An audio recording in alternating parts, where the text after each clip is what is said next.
Assalamualaikum warahmatullahi wabarakatuh. Alhamdulillahirabbil alamin wa bihi nasta'in wa ala umuri dunya waddin. Wassalatu wassalamu ala asrofil anbiya'i wal mursalin wa ala alihi wa sahbihi ajma'in. Halo semuanya, apa kabar? Semoga kita semua dalam keadaan sehat dan selalu semangat belajar. Perkenalkan, saya Julfikri, mahasiswa Ilmu Komunikasi di Universitas Siber Asia. Pada kesempatan kali ini saya akan membahas sebuah topik yang sangat penting, terutama bagi kita yang sering berbicara di depan umum, baik dalam lingkungan akademik, profesional, maupun di lingkungan sosial. Public speaking adalah sebuah keterampilan yang sangat berharga karena hampir di setiap aspek kehidupan ini kita perlu menyampaikan sebuah ide, menyampaikan sebuah informasi atau gagasan kepada orang lain atau audiens kita itu. Entah itu dalam sebuah presentasi di kelas, rapat kerja, seminar, atau bahkan ketika kita berbicara di depan kamera seperti sekarang ini. Kemampuan public speaking yang baik tidak hanya membuat kita menjadi lebih percaya diri, tetapi juga memastikan bahwa pesan yang kita sampaikan dapat diterima dengan jelas oleh audiens kita. Nah, dalam video ini saya akan menjelaskan 5 aspek penting dalam public speaking dan presentasi, yaitu aspek komunikasi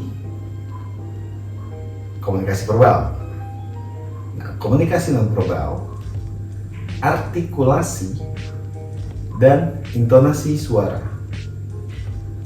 Mengenal audiens serta beberapa aspek lainnya yang mendukung keberhasilan presentasi. Jadi, pastikan kalian menonton sampai akhir agar mendapatkan pemahaman yang lebih mendalam.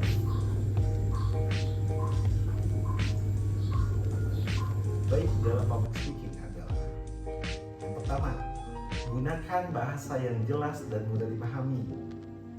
Ketika kita berbicara, kita harus memastikan bahwa audiens memahami apa yang kita sampaikan.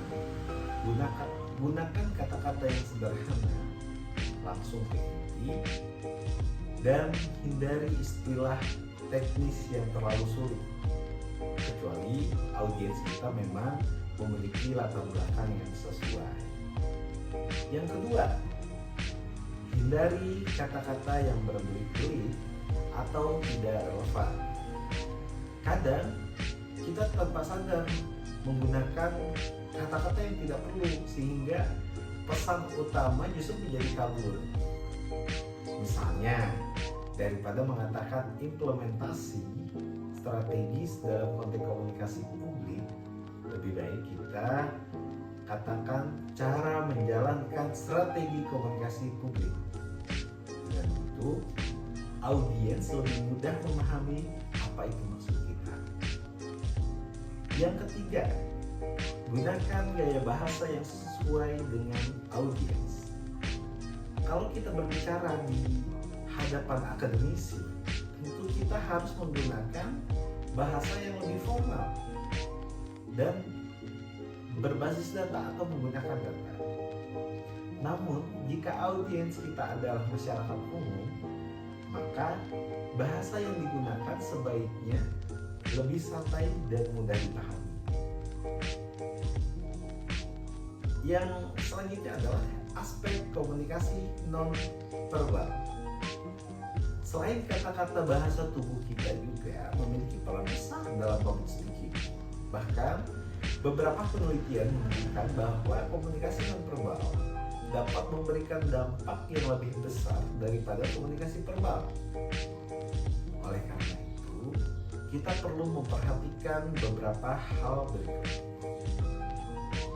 Yang pertama, itu ada kontak mata. Salah satu kesalahan umum dalam public speaking adalah tidak melakukan kontak mata dengan banyak audiens. Banyak orang yang terlalu fokus pada catatan atau melihat ke layar presentasi, sehingga audiens tidak merasa dilibatkan. Padahal kontak mata dapat membangun koneksi yang menunjukkan kepercayaan diri kita ini sebagai pembicara. Jadi kita lebih percaya diri. Ekspresi wajah kita itu harus selaras dengan isi materi yang disampaikan. Jika kita mau menjelaskan sesuatu yang serius, ekspresi kita harus serius. Sebaliknya, ketika kita berbicara tentang hal yang menyenangkan, tersenyumlah agar audiens merasa lebih nyaman. Gerakan tangan atau postur tubuh. Gerakan tangan yang dapat membantu menegaskan poin-poin yang kita sampaikan. Namun, gerakan yang berlebihan juga mengalihkan perhatian audiens. Selain itu, postur tubuh juga penting. Berdirilah dengan tegak dan jangan terlalu banyak bergerak tanpa arah. Nah, yang selanjutnya, aspek artikulasi dan intonasi suara. Cara kita berbicara itu juga mempengaruhi seberapa menarik presentasi kita. Bahkan jika isi materi sangat bagus, tetapi cara penyampaiannya monoton atau sulit dipahami, audiens itu akan kehilangan minat. Pertama, kita bisa melakukan pelafalan yang jelas. Seringkali kita berbicara terlalu cepat atau kurang jelas, sehingga audiens kesulitan menangkap informasi yang kita sampaikan.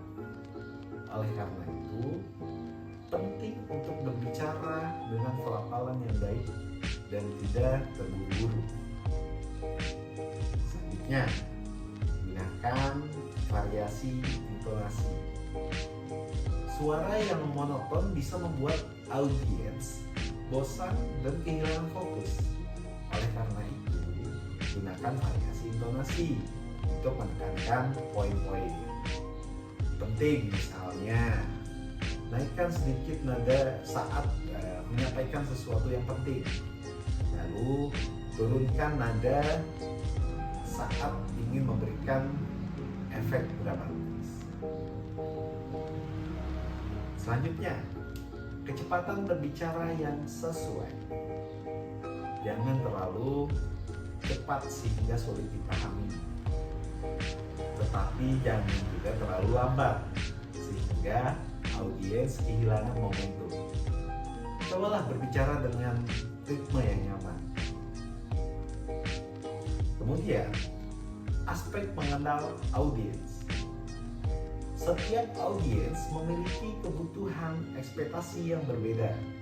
Oleh karena itu, kita harus memahami siapa audiens kita ini agar bisa menyesuaikan cara penyampaian kita kepada audiens.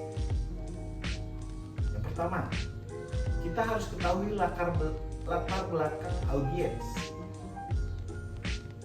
Apakah audiens kita mahasiswa, profesional, atau masyarakat umum? Mengetahui hal ini akan membantu kita menentukan gaya bicara yang tepat. Kemudian, gunakan contoh yang relevan. Jika audiens kita adalah mahasiswa, khususnya mahasiswa komunikasi, maka contoh yang diberikan bisa berkaitan dengan dunia media atau digital. Namun jika audiens kita adalah pengusaha, maka lebih baik menggunakan contoh dari dunia usaha. Selanjutnya, aspek yang terkait. Kita harus mempersiapkan dengan matang. Sebelum melakukan presentasi, pastikan kita sudah berlatih dan memahami materi yang baik. Jangan hanya mengandalkan slide tanpa benar-benar menguasai isinya. Selanjutnya, gunakan media visual yang sesuai. Slide, gambar, atau video yang membantu menjelaskan konsep yang sulit. Namun, jangan terlalu bergantung pada slide, karena audiens ingin mendengarkan dari kita, bukan hanya membaca teks di layar. Selanjutnya, kita kelola rasa gugup. Jika merasa gugup, tarik nafas yang dalam dan fokus pada pesan yang ingin disampaikan. Ingat, audiens ingin mendapatkan informasi dari kita, bukan menilai kesalahan kecil yang kita buat. Jadi, itulah beberapa hal penting dalam public speaking. Dengan komunikasi verbal yang baik, bahasa tubuh yang efektif, artikulasi dan intonasi yang tepat, serta pemahaman terhadap audiens, kita bisa menjadi pembicara yang lebih percaya diri dan efektif. Terima kasih sudah menonton video ini. Jangan lupa terus berlatih, karena public speaking adalah keterampilan yang bisa kita kembangkan dengan latihan. Sampai jumpa di kesempatan berikutnya. Wassalamualaikum warahmatullahi wabarakatuh. Salam komunikasi.